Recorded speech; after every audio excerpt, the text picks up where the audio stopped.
আসসালামু আলাইকুম প্রিয় শিক্ষার্থীবৃন্দ, একটি হচ্ছে অনিয়মিত দাখিল পরীক্ষার্থীদের প্রশ্নটি, একটি হচ্ছে দাখিল 26 পরীক্ষার প্রশ্ন এবং গণিত প্রশ্ন।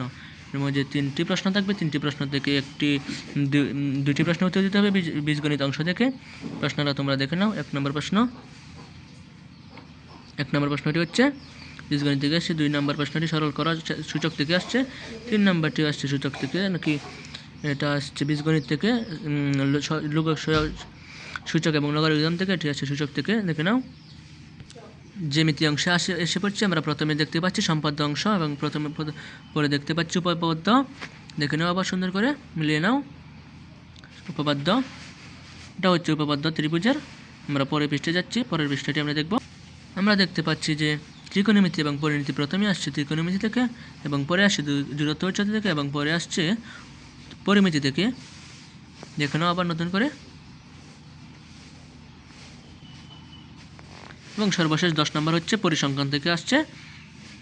দেখে নাও সুন্দরভাবে মিলিয়ে নিতে পারো।